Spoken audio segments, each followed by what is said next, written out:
Hello my friends, it's Lesko here. Today I want to show you another knife that I wanted to review for a long time, but actually didn't have time for it.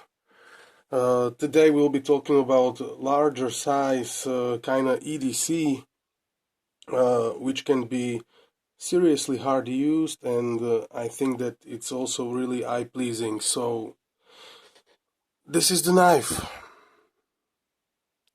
Do you recognize this?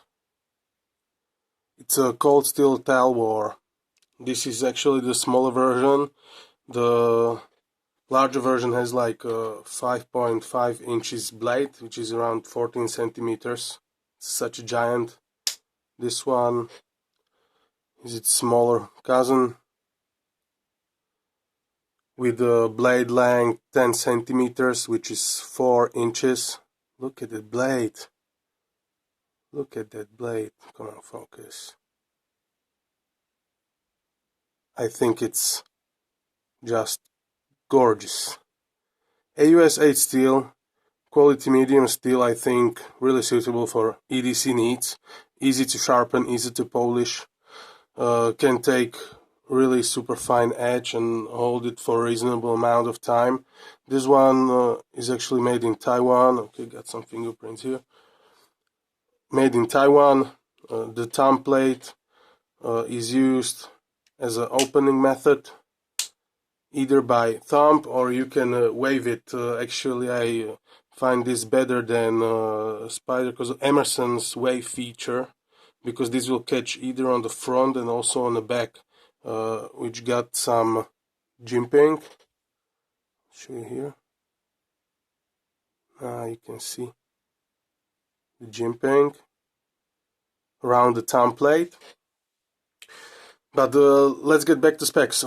This is the very high or full flat grind with some kind of swedge, which is really aesthetically pleasing. This reinforced tip, but it's not overly thick tip. I think it's really good for precise work, and the recurve is really nasty when used in that backstabbing motion, because I think this was meant as a fighting knife. You can use it definitely as EDC, but I think this is a fighting knife, and Mr. Thompson actually was inspired by the ancient sword of this name, Talwar, and he put it into this.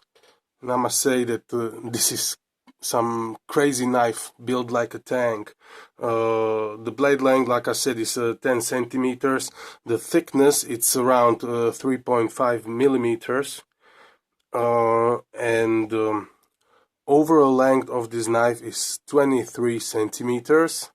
And the weight on this beast is 5 ounces, which actually I don't think it's a bad weight for a knife like this, when you look at the size of this folder, and that's mainly because of these great G10 handles, which are really contoured and super grippy, and as you can see in the inside, there are no steel or titanium or any kind of insert. It's just plain G10, but I must say that it's really strong, and when I try to squeeze this as much as I can, and I'm not a weak guy, okay, there's absolutely little to no flex. So stout as hell, this one. Locking mechanism is a cold steel striad lock, and I must say that this is a hell of a lock, okay? Probably the strongest lock I got in my entire life. Really strong detent, as you can see. Bam. Can you hear that sound? Again. Bam. Almost like there. Ha.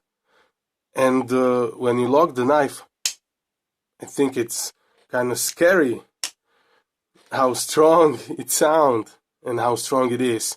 This stop pin and really deep locking surface that goes like a reinforced backlock. So,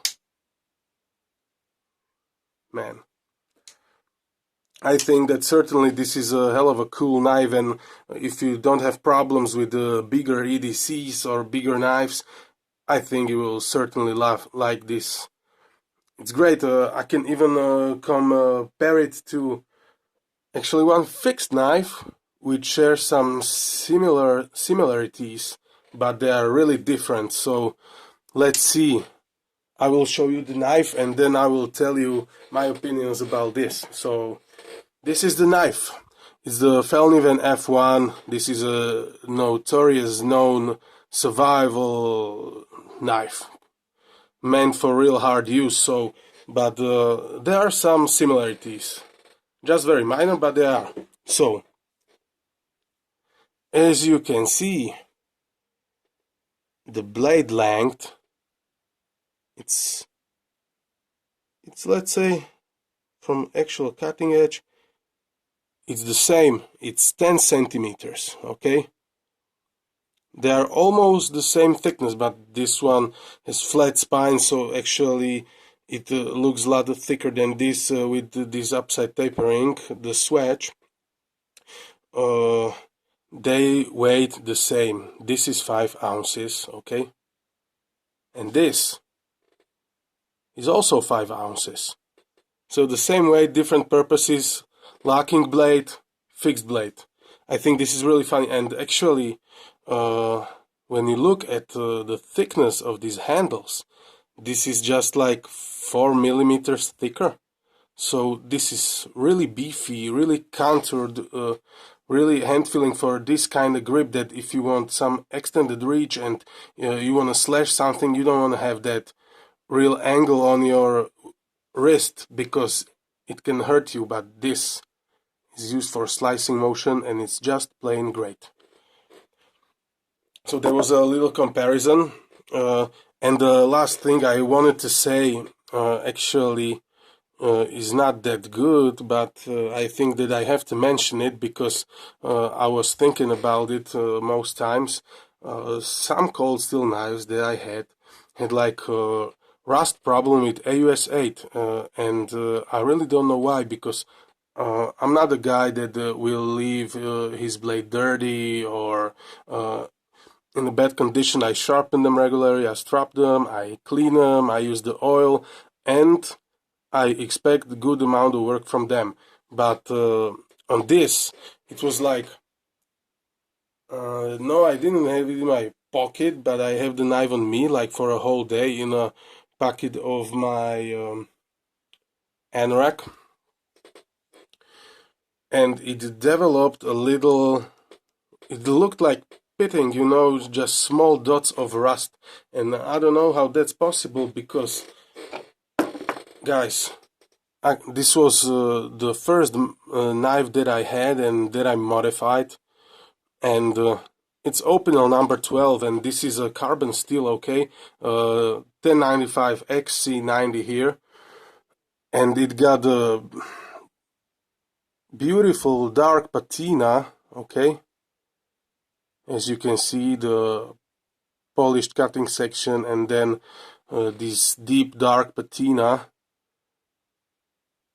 And man, I carried this knife almost everywhere in the beginning and never had any single rust problem. So, and this doesn't contain chromium because it's a carbon steel, and this is supposed to be high chromium steel. So, how that's possible?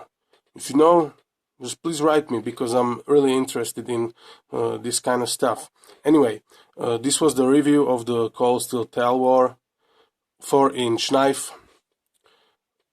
My final conclusion is that a bit bigger, but you know, this is some really scary thing, which also looks like aesthetically perfect. So I was trying to sell this knife, but I think that I will play with him a little bit for now, and then I will look up for something new and made review. And so, guys, stay tuned. and see you soon. Bye bye.